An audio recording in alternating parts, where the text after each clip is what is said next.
Şimdi Kuleli Kapı'dan girdik içeri. Kuleli Kapı'dan Birun avlusuna Topkapı Sarayı'na girer girmez sağa döndüğünüzde iki şey görmelisiniz. Bir, şu revaklarla ön cephesi süslenmiş mutfak sarayın matbaa amiresi. İki, şu görmüş olduğumuz yükselti. Ben açık konuşayım, bugün sizinle beraber gezerken çok mutlu oldum. Neden? Çünkü bu yükselti ilk kez benim istediğim hale getirilmiş.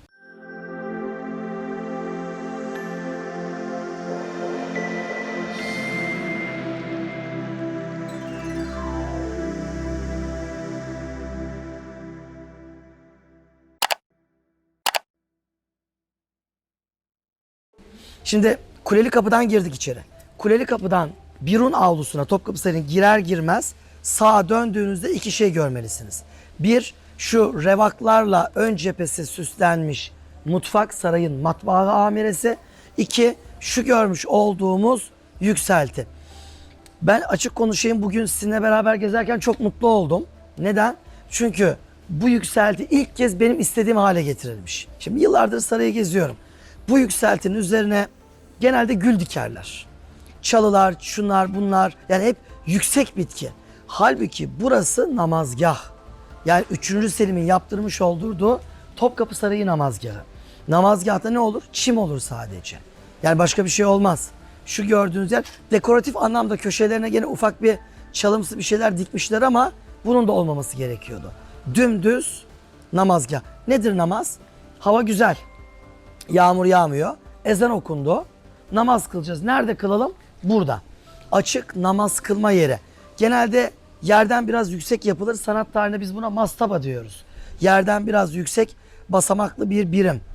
Niye? Ayak altında herkes kolay kolay buna basmasın diye.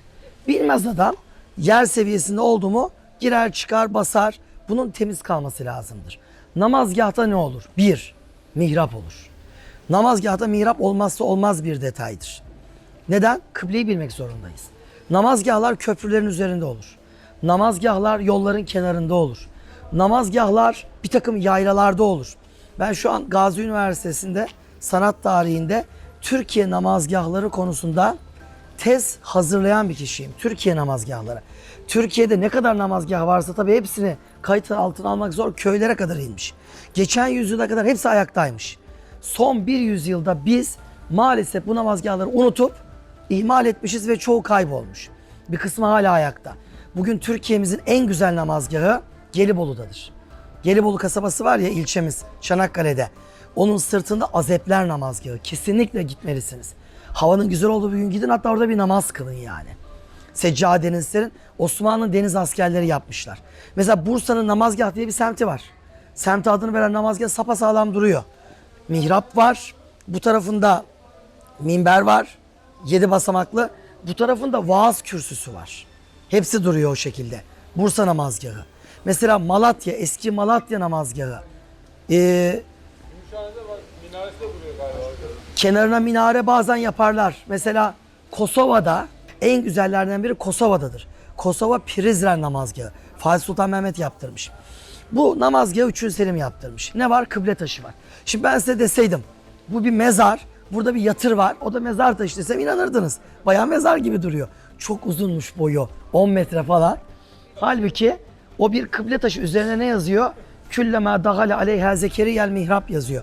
Kur'an-ı Kerim'de bir ayetin küçük bir parçası. Zekeriya mihraba baktığında demek. Ben bu ayeti kerimeyi genelde hep Kudüs'te anlatırım. Çünkü olay Kudüs'te geçen bir hadise. Bir de Kariye'yi gezerken anlatırım. Kariye'de de olayın resimleri çizilmiş. Hazreti Meryem 6 yaşında kız çocuğu, annesinin ona hamileyken yaptığı yemin üzerine mabede takdim edilmiş. Hazreti Zekeriya onun hamisi. Onun bulunduğu odaya gidiyor ara ara. Gittiğinde odada eski evlerimizde niş vardı. Duvar nişleri bilirsiniz. Böyle duvarda küçük bir oyuk. İçine tabakla meyve konulur. Kandil konulur. Birçok şey. O duvar nişine baktığında mihraba tabak tabak meyveler görüyor. Yazın kış, kışın yaz meyveleri. Ya Meryem bunlar neredendir diyor. O da bunlar Allah katındandır diyor. Ya Zekeriya. Ve işte o ayet orada geçiyor. Genelde camilerde mihrap alındığında bu ayet yazar. Bu da bir mihrap, o da yazıyor. O ayetin tamamının yazıldığı, ben bugüne kadar dünyada bir tek mihrap biliyorum. Gebze, Çoban Mustafa Paşa Camii'nin mihrabı. Ayetin tamamını oradaki mihrabın içine döşemişler. O da ek bilgi olsun. Ortasında ne var? Bir kandil var. Mihraplardan kandil sarkıtılır. Yani biz namaz kılacağımız yönü biliyoruz. Kıble neresiymiş? Kıble bu şekildeymiş. Başka? Yükselti var. Namaz kılacağımız alanı belirliyor. Ayakla basmayı engelliyor. Ayakkabıyla. 3.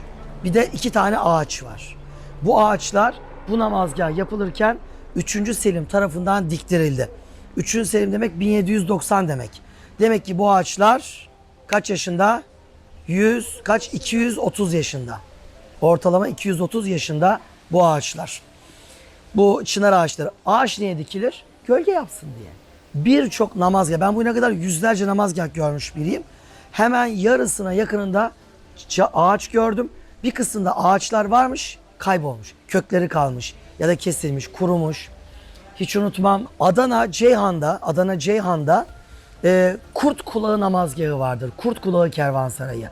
Oraya giderseniz bir gün namazgah var. Ortasında kocaman bir dut ağacı dikilmiş. Ama belki 800 bin yaşında dev dut ve gölge yapsın diye. Bu ağaçlarda namaz kılanlara gölge yapmakta idiler. Yani hava güzel, saraydayız. Ezan okundu, namazımızı bu açık alanda kılabiliyorduk. Bütün saray mı? Hayır. Sarayın her biriminin kendi mescidi var. Birazdan Karaağalar'a gideceğiz. Karaağalar'ın kendi mescidi var. Zülfü Baltacılar Dairesi'ne gideceğiz. Onların kendi mescidi var. Harem'de genç bekar kızların kendi mescidi var.